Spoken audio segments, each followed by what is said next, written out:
আসসালামু আলাইকুম রহমতুল্লাহি ওয়া বারাকাতুহু। দর্শক, আপনারা এই ভিডিওটা মনোযোগ সহকারে শুনবেন। এই খবরটা আপনাদের মাঝে তুলে ধরছি। ইরানের রাজা দুনিয়াতে নাই। ইন্না লিল্লাহি ওয়া ইন্না ইলাইহি রাজিউন। সংবাদ আপনারা খবর সংস্থা শুনে রাইটার্স, বিবিসি বুঝতে নিউজ ও পারবেন। সিএনএন বিষয়টি নিয়ে প্রতিবেদন প্রকাশ করলেও স্বাধীনভাবে নিশ্চিত করার বিষয়ে সতর্কতার কথা জানিয়েছে। ইসরায়েল ও যুক্তরাষ্ট্রের যৌথ বাহিনীর হামলায় প্রাণ হারিয়েছেন ইরানের সর্বোচ্চ নেতা আয়াতুল্লাহ আলী খামেনি। এতে শোকের মাতম ছিয়ে গেছে পুরো দেশ জুড়ে। কান্নায় ভেঙে পড়েছে পুরো জাতি। এরই মধ্যে দেশটিতে ঘোষণা করা হয়েছে 7 দিনের ছুটি। একই সাথে 40 দিনের রাষ্ট্রীয় শোক ঘোষণা করেছে দেশটির সরকার।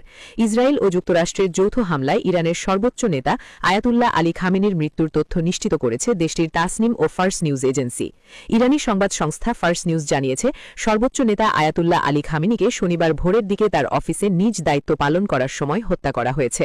যৌথ এ হামলায় ইরানের সর্বোচ্চ নেতা আয়াতুল্লাহ আলী খামেনির মেয়ে, জামাতা ও নাতি বিমান হামলায় নিহত হয়েছেন।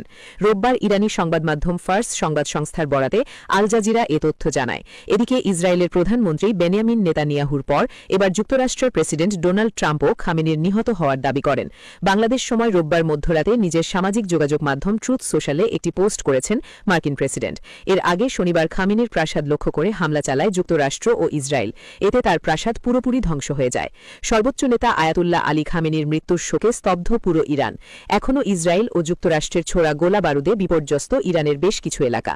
এমন পরিস্থিতিতে শোককে শক্তিতে পরিণত করার চ্যালেঞ্জ হাতে নিয়েছে ইরানের ইসলামিক রেভলিউশনারি গার্ড কওয়াস IRGC। এবার ইসলামী প্রজাতন্ত্রের ইতিহাসে সবচেয়ে ভয়াবহ আক্রমণাত্মক অভিযান শুরু করতে যাচ্ছে তারা। আধা সরকারি বার্তা সংস্থা ফার্স নিউজ এজেন্সির প্রকাশিত এক বিবৃতিতে এ তথ্য জানানো হয়েছে। ওই বিবৃতিতে বলা হয়, কয়েক মুহূর্তের মধ্যেই এই অভিযান শুরু হবে এবং তা অঞ্চল জুড়ে দখলকৃত ভূখণ্ড ও আমেরিকান সন্ত্রাসী ঘাঁটি লক্ষ্য করে পরিচালিত হবে। ইসরায়েল ও যুক্তরাষ্ট্রের যৌথ হামলায় ইরানের সর্বোচ্চ নেতা আয়াতুল্লাহ আলী খামেনি নিহত হওয়ার পর IRGC এই ঘোষণা দেয়। এর আগে শনিবার সকালে খামিন প্রাসাদকে লক্ষ্য করে হামলা চালায় ইসরায়েলি ও মার্কিন সেনারা। এরপর রাতের দিকে ইসরায়েলি প্রধানমন্ত্রী বেনিয়ামিন নেতানিয়াহু প্রথমে খামেনির মৃত্যুর তথ্য জানান।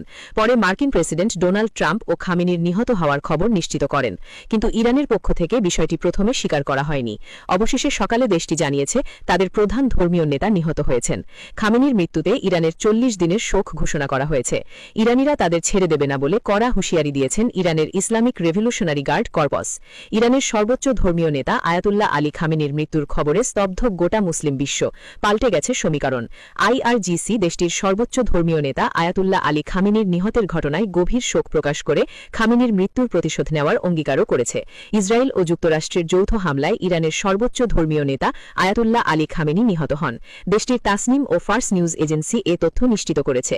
তার মৃত্যুর ঘটনায় IRGC